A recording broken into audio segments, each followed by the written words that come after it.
शंखनाद में आपका स्वागत है। अरविंद केजरीवाल एक के बाद एक नए मामले में फंसते जा रहे हैं। इधर अरविंद केजरीवाल एक मामले के लिए बेल डालते हैं तो उधर दूसरे मामले में उनका नाम सामने आ जाता है, उसमें संलिप्त पाए जाते हैं। केजरीवाल अपने ही बुने जाल और अपनी ही चालाकियों में फंसते जा रहे हैं और इस बार मामला है विभव कुमार का। विभव कुमार ने स्वाति मालीवाल के साथ जो मारपीट की थी, जो उन पर आरोप लगा है, अब इस मामले में साफ तौर से अरविंद केजरीवाल का नाम सामने आ गया है।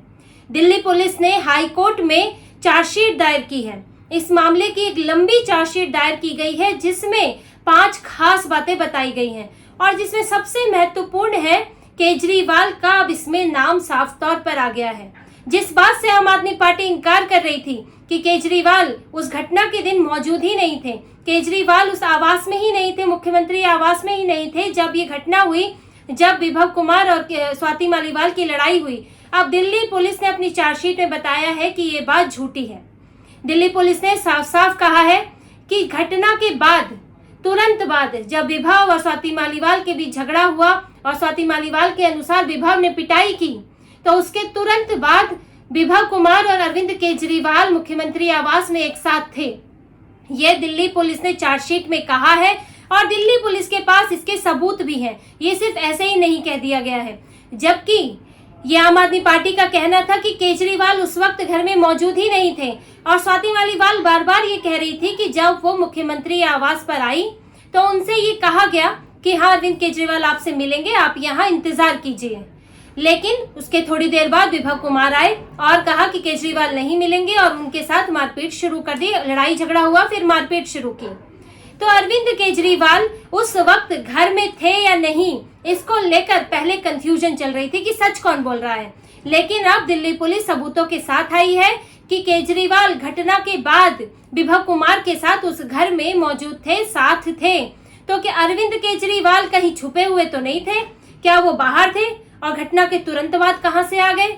इसके भी सीसीटीवी में इसका भी पता चल जाएगा कि केजरीवाल उस घटना के बाद घर में आए कि तुरंत बाद कैसे आ गए। और अगर वो घर में थे तो ये तो बहुत बड़ी बात है कि मुख्यमंत्री के रहते घर में एक महिला सांसद के साथ मारपिटाई हो रही है और अरविंद केजरीवाल कुछ नहीं कर रहे हैं। और इसके साथ इसमें कई सवाल और खड़े होते हैं कि इस पिटाई का क्या अरविंद केजरीवाल, क्या विभव को किसी की तरफ से इसके लिए ऑर्डर मिले? क्योंकि विभव अपनी तरफ से इतनी बड़ी चीज कर ले तो बड़ा मुश्किल है, क्योंकि विभव कुमार अरविंद केजरीवाल का बेहद करीबी व्यक्ति है।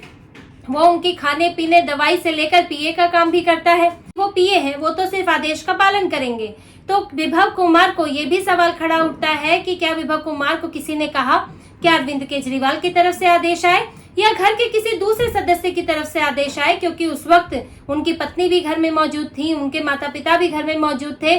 क्या किसी और ने कहा या विभव ने अपनी मर्जी से किया? तो अब सवाल तो उठेंगे और मामले की जांच आगे बढ़ेगी। अब केजरीवाल का नाम इस चार्जशीट में आ गया है तो दिल्ली पुलिस आने वाले समय में केजरीवाल से पूछताछ कर सकती है, उन्हें हिरासत में भी ले सकती है। एक हिरासत में तो वो पहले ही सीबीआई की हिरासत में शराब घोटाले के मामले में, लेकिन अब वो इससे भी ज्यादा गंभीर मामले में है जो कि महिला से मारपिटाई का मामला है, उनकी गरिमा को ठेस पहुंचाने का मामला है।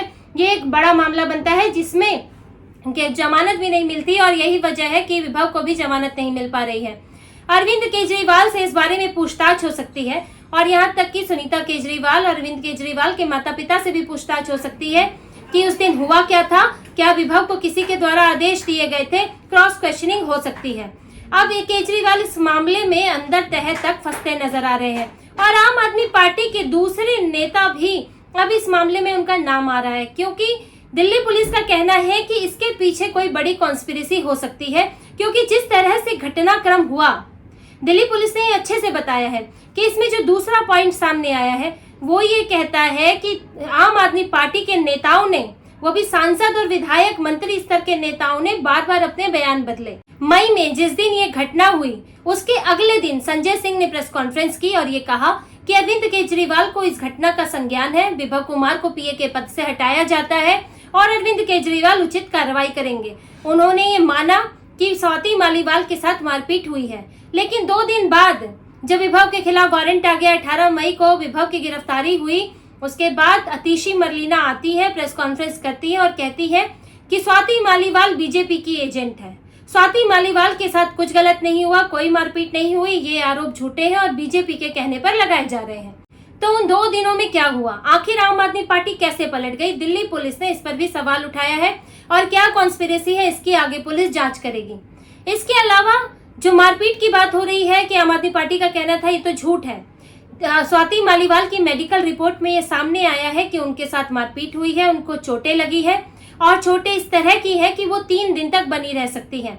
वो ऐसी जान को जोखिम में डालने वाली चोटें भले ही नहीं है, डेंजरस नहीं है, लेकिन वो ऐसी चोटें हैं जो कम से कम 3 दिन तक रहेंगी। उनकी थाइस में चोट लगी है, उनकी गर्दन में चोट लगी है, मेडिकल रिपोर्ट में ये बात कही गई है। तो इससे पुष्टि होती है कि स्वाति मालीवाल के साथ मारपीट हुई थी। इसके अलावा दिल्ली पुलिस जो संदेह जता रही है इस कॉन्स्पिरेसी में कि जो फुटेज बाद में लीक किए गए, आखिर मुख्यमंत्री के घर के फुटेज जो 2 दिन बाद सोशल मीडिया पर लीक किए गए वो कहां से आए? और दिल्ली पुलिस ने कहा सेलेक्टिव फुटेज लीक किए गए हैं। फुटेज तो इस बात का भी होगा कि विभव कुमार ने स्वाति मालीवाल को पीटा कि नहीं और क्या झगड़ा हुआ था, लेकिन सेलेक्टिव फुटेज डाले गए जिसमें दिख रहा है कि स्वाति मालीवाल चलते हुए घर से बाहर जा रही हैं, जिसमें दिख रहा है कि वो आराम से ऑटो में बैठ रही है। एक सेलेक्टिव फुटेज डाली गई है। ये अवधारणा बनाने की कोशिश की गई कि स्वाति मालीवाल को कुछ नहीं हुआ था, वो तो झूठ बोल रही थी। तो दिल्ली पुलिस ने यह भी कहा है कि अब इसकी भी जांच होगी कि फुटेज लीक कैसे हुए। आखिर मुख्यमंत्री के घर से फुटेज लीक होना बहुत बड़ी बात है, ये तो सुरक्षा में सेंध है। कल को हो सकता है, आज तो स्वाति मालीवाल का मामला है, कल को हो सकता है कि अरविंद केजरीवाल को सीएम को ही खतरा हो जाए और वहां पर इस तरह की फुटेज लीक हो। कल को अगर कोई व्यक्ति कुछ और तरीके से नुकसान पहुंचाना चाहे तो ये भी जांच हो रही है कि आखिर फुटेज लीक कैसे हुई। क्या उसमें अरविंद केजरीवाल की ही कोई सहमति तो नहीं थी, ये भी देखा जाएगा। आखिर मुख्यमंत्री की सहमति के बिना फुटेज लीक कैसे हो जाएगी? और ये एक बड़ी कॉन्स्पिरेसी हो सकती है। ये एविडेंस के साथ छेड़छाड़ का मसला भी है, क्योंकि जब स्वाति मालीवाल और विभव के बीच झगड़ा हुआ तो सीसीटीवी फुटेज सबसे बड़ा एविडेंस है, लेकिन उसके साथ छेड़छाड़ की गई। और इसमें अगर अरविंद केजरीवाल की इन्वॉल्वमेंट पाई जाती है तो उनके ऊपर भी इस बात का आरोप लगेगा, सबूतों से छेड़छाड़ का। अगर उन्होंने परमिशन दी है इस बात की कि फुटेज को लीक किया जाए, फुटेज के साथ छेड़छाड़ की जाए। दिल्ली पुलिस ने इस मामले में जो 5वीं अहम चीज जो कोर्ट के सामने चार्जशीट में रखी है वो ये है कि ऑटो ड्राइवर का बयान, जिसके ऑटो में स्वाति मालीवाल बैठी थी, उस ऑटो ड्राइवर ने बताया है कि स्वाति मालीवाल रो रही थी और फोन पर किसी को बता रही थी कि उन्हें पीटा गया है। ये तुरंत का घटनाक्रम है जब स्वाति मालीवाल अरविंद केजरीवाल के मुख्यमंत्री आवास से निकल कर गई और एक ऑटो लिया, ऑटो वाले के साथ थी। तो ऑटो वाले ने कहा है कि वो रो रही थी और किसी से कह रही थी कि उनको पीटा गया है। यानी कि ये कोई डेलिब्रेट नहीं है, जानबूझ के नहीं है। ये भी एक सबूत है कि अरविंद केजरीवाल के घर पर जो उनका शीश महल है, ये तो बहुत हैरानी की बात है, शीश महल, इतना बड़ा घर, इतनी चाक चौबंद सुरक्षा और एक महिला के साथ ही मार पिटाई हो जाती है। उस घर से निकल के जब तुरंत स्वाति मालीवाल गई, उस ऑटो वाले ने उन्हें रोते हुए देखा, ये सबूत दिया गया है। और अरविंद केजरीवाल के घर में ये जो घटना हुई, ये तो बहुत शर्मनाक घटना है ही कि मुख्यमंत्री आवास पर किसी महिला के साथ मारपीट हो, जिसको सुप्रीम कोर्ट ने भी बहुत ही एक गुंडागर्दी की घटना बताया है। सुप्रीम कोर्ट में बेल के लिए विभव कुमार पहुंचे थे और सुप्रीम कोर्ट ने सुनवाई के दौरान इस बात के लिए उन्हें डांटा कि आप एक महिला के साथ गुंडागर्दी कर रहे थे, आप सोच क्या रहे थे, आपने ये काम किया, आपको शर्म नहीं आई? साथ ही कोर्ट ने ये भी सवाल पूछा और ये मुख्यमंत्री से सवाल, उनके आवास को लेकर ये सवाल था कि आखिर मुख्यमंत्री आवास में क्या गुंडागर्दी चल रही है? आखिर ये कोई प्राइवेट प्रॉपर्टी नहीं है, आप इस तरह की मार पिटाई करने वाले गुंडों को अपॉइंट कैसे कर सकते हैं? ये सुप्रीम कोर्ट के सवाल हैं आम आदमी पार्टी से, अरविंद केजरीवाल से, कि एक महिला, एक सांसद के साथ इस तरह की हरकत हुई है और ये बहुत बड़ी बात है, वो भी मुख्यमंत्री आवास में। सड़क चलते घटना नहीं हुई है कि आखिर मुख्यमंत्री आवास में भी कोई महिला बैठी है, वो सुरक्षित नहीं है तो कहाँ सुरक्षित होगी? सुप्रीम कोर्ट ने भी इस मामले में फटकार लगाई है और विभव कुमार को अभी तक जमानत नहीं मिली है, मामले की सुनवाई चल रही है। लेकिन अब पुलिस के हाथ अरविंद केजरीवाल तक इस मामले में जरूर पहुंचेंगे। अब अरविंद केजरीवाल की टेंशन तो बढ़ी गई है क्योंकि अब ये मामला भी उनके करीब पहुंच रहा है। पहली बार देखिए इसी तरह से होता है, सीबीआई की चार्जशीट, ईडी की चार्जशीट में शुरुआती दौर में, क्योंकि मनीष सिसोदिया शराब घोटाले में मुख्य आरोपी वो थे, क्योंकि वो मंत्री थे, आबकारी मंत्री थे, पहले उनका नाम आया, फिर धीरे धीरे जांच हुई और पड़ताल हुई और सबूत और गवाह आए, तो जो तार है वो अरविंद केजरीवाल से जुड़े। ऐसे ही ये तो पहली चार्जशीट आई है जिसमें ये पता चला है कि अरविंद केजरीवाल उस घटना के बाद, तुरंत बाद, उस घटना के बाद भी नहीं, 1-2 घंटे बाद भी नहीं, तुरंत बाद उस घर में विभव कुमार के साथ थे, मुख्यमंत्री आवास में।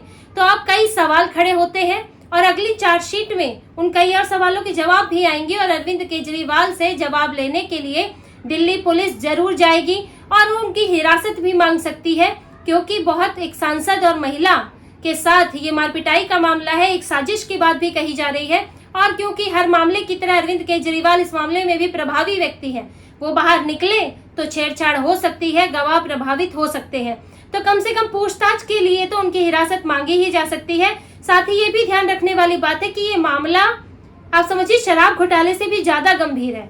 ये सामान्य मारपीट का मामला ऐसा नहीं है कि 2 लोगों के बीच झगड़ा हो गया, ये एक महिला के साथ एक उनकी गरिमा को ठेस पहुंचाने का मामला है। गरिमा को ठेस पहुंचाने के इरादे से किया गया काम, यानी कि की गई मारपीट, फाड़े गए कपड़े, इसका मामला है। अगर इसमें अरविंद केजरीवाल संलिप्त पाए जाते हैं तो उनको भी सजा हो सकती है। अगर वो सबूतों से छेड़छाड़ के मामले में संलिप्त पाए जाते हैं तो भी सजा हो सकती है। और दिल्ली पुलिस इसकी जांच में कोई ढिलाई नहीं बरत रही है। तो अरविंद केजरीवाल के ऊपर ये आपराधिक मामला चल सकता है। ये अब इकोनॉमिक मामला नहीं है शराब घोटाले की तरह, उसमें समय लगता है, ट्रेस करना मुश्किल होता है। ये आपराधिक मामला है और अरविंद केजरीवाल के लिए अब एक नई मुसीबत खड़ी हुई है। हो सकता है कि आने वाले दिनों में अब वो दिल्ली पुलिस की हिरासत में भी आ जाए और हो सकता है कि चार्जशीट में वो कल को आरोपी भी बना लिए जाए। तो इसी तरह की और खबरें और विश्लेषण आपके लिए लाते रहेंगे। हमसे जुड़े रहिए, सब्सक्राइब कीजिए, कमेंट कीजिए। बहुत बहुत धन्यवाद। जय श्री राम।